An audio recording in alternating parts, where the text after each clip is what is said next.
Dre, before we let you go, so I've wondered if you've ever thought about this, and obviously with the draft, you could have ended up anywhere. Summer of 15, I don't know if they actually ever offered anything. I know the Pistons were preparing to offer you a sizable contract. Do you ever think about what your career would look like had you not been on the Warriors with Steph and Klay? So I had heard the Pistons were going to offer me a sizable contract, and I also talked to Danny Ainge and the Celtics when free agency started. So we kind of had that small little window of the Warriors, like the highest we were going is 70, and I'm like, well, I'm going to go talk to someone else, and then it reported that Draymond and Warriors had cut talks off. And right after that, I talked to Danny Ainge and the Warriors called right back. Like, all right, that's it. Good. Could I imagine my career anywhere else?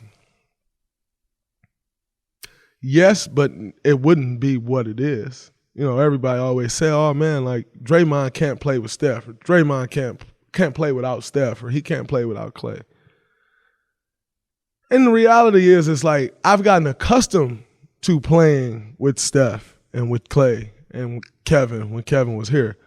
But the player that I am today, I was a totally different player before I got accustomed to playing with them. And so the reality is my game would have just been totally different. Would I have had the same success that I've had? I can't say yes, I can't say no, but what I will tell you is I don't think so. Because the reality is we won. And like that's the ultimate success you can reach. And when you win, the accolades pour in. You know, so when you win, you get All-Stars. When you win, you get all NBA nods. When you win, you get DPOY nods. If I was on a team that wasn't winning, then I wouldn't have all of those accolades. And so, no, I don't think the Draymond you know today would be the Draymond you know if I was on, say, the Pistons or someone else, because you're not winning. But the way we won and the way it all clicked and meshed together and how we all have skill sets that complement each other, it was like it's a match made in heaven. I talk to my fiance all the time about, and she always said, like, yeah, but you and Steph are just a match made in heaven. And, you know, you and Klay, y'all just are a match made in heaven. And I truly believe that. I think I've said it before publicly, but if I haven't, I'll say it now.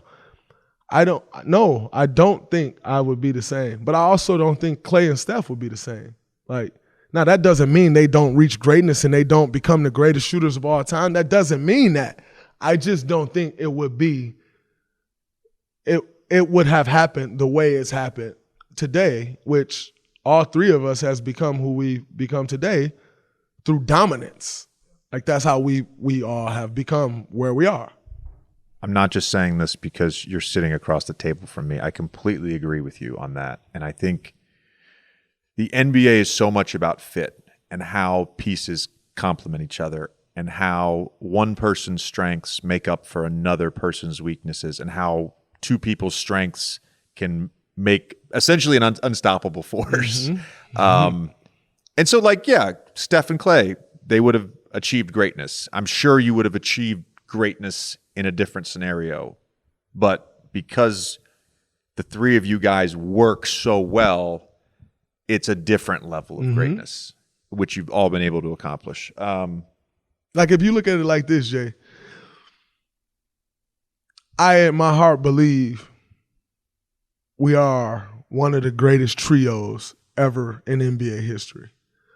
But it's not because the whole trio averaged 20-plus points, right? So you're not going to throw us three up there and be like, oh, those three guys – compared to these three guys, and it's just like stats, right? Like, I don't know what the stats will equal out to, but it's not that, right? But yet, I think if you take a step back and you know basketball, you like, yeah, what those three guys were able to accomplish, how we collectively changed the way basketball is played, Like, yeah, that would be one of the greatest trios and one of the greatest trios in NBA history.